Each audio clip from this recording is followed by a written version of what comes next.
I just want to say something about the Tories who are meeting over there, I'm told, just to save you having to listen to Nick Robinson on the news and take that as a personal favour. What we're going to get in the next few days is more attacks on social security, more attacks on migrants, more attacks on trade unions, nothing about reining in the bankers and the millionaires, nothing about building council houses, nothing about higher taxes, and nothing about the disgraceful tax gap, over £120 billion of tax that is avoided, evaded or not collected. If we had any of that tax in, even half of it, we would not be cutting money in the public sector, we would be able to spend more. So let's all unite to target the real scroungers in this country, who are the corporations and the millionaires who should put their hands in their pocket and start paying their way. I just want to say a bit about the Labour Party, because you may have noticed that Ed Miliband forgot to mention the deficit in his speech at Labour conference. But unfortunately, Ed Balls didn't forget to mention it in his. And what did he tell us? He said there would be no lifting of the public sector pay cap. There would be a cut in child benefits. Whilst they would scrap the bedroom tax, all other attacks on social security, welfare and the disabled would remain. He told us loud and clearly that under Labour there would be a continuation of austerity that means working people in our communities will continue to suffer. And comrades, we've got to be honest about that. We all want the Tories out. We all know in the election, therefore, that we want Labour to win. But if we believe that Labour is going to transform our lives, we are going to be desperately disappointed in the period after the general election. So comrades, my union has a message. It is up to us to forge something better. It is up to us to say we are not going to depend on parliamentarians deciding that we're going to have a fairer life. We are going to fight for it. And that means we've got to build a movement in this country.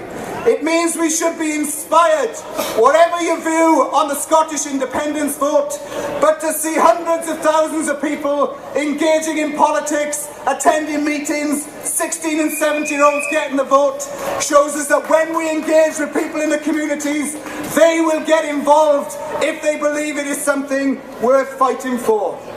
And how many people would get involved if we built a movement that was for peace instead of war? If we built a movement that was for pay rises and a rising living standards, not where members such as mine have had a 20% cut in their living standards over the last 5 years. A movement that said let's build council houses, let's camp rents to the landlords rather than make a tax on housing benefit. A movement that says in a civilised country, why can't we have a social security system to be proud of?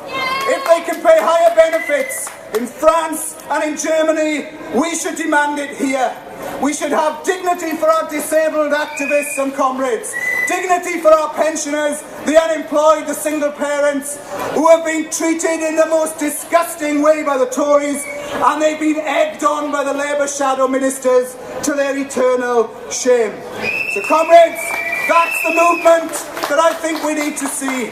A movement based on doing it for ourselves, activity in our communities, linking up all the various campaigns, and with our trade union members, over 6 million of whom have the power, through coordinated industrial action, to change this country in the most remarkable way, if only we had the courage to do it. And therefore, comrades, I want to end with this. It means, what are we going to do in the coming weeks? Well, I can tell you that PCS's executive unanimously agreed in the last few days to call a national strike of all our civil service and public sector members on Wednesday, October the 15th. And we've called it on the 15th because we've cooperated closely with the other public sector unions, and we could see 72 hours of strike action across most parts of the public sector on the Monday, the Tuesday and the Wednesday. Imagine how the Tories will feel if they don't just see it's about one day, then business as usual, it's day after day after day, with hundreds of thousands of people marching in London on the 18th to culminate a week of fighting back and a week of activities. But comrades, we also have to accept that those 3 days and that week may not be enough. So our union's call is to all the unions in the TUC, both public and private, to get together and start cooperating properly, to have targeted action of those workers who can hurt them, and ask other unions to help chip in with money to make that happen. To have all of us working together to say to the Tories, the Lib Dems, and to Labour if they get in May, we have had enough of paying the price for problems we didn't create. We've had enough of being ashamed of some of the things that go on in this country because of the attacks on working people and their families and their communities. It's about time we had a positive change. We can bring that change about.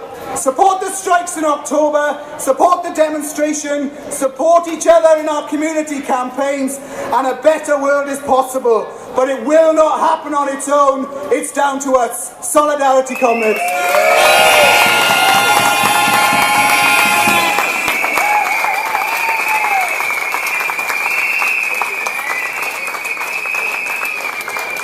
Mark, and it's lovely to see you back again, all health due to our NHS. Now our next one is Billy Hayes, who's the CWU General Secretary. A round of applause for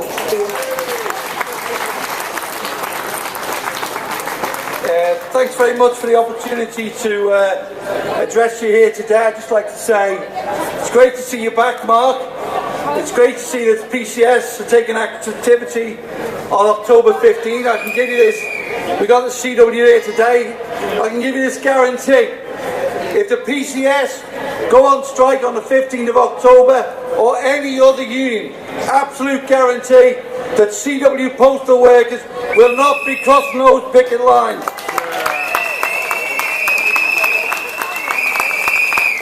Now it's a very sunny day today in Birmingham. It's not so sunny if you're in that hole over there,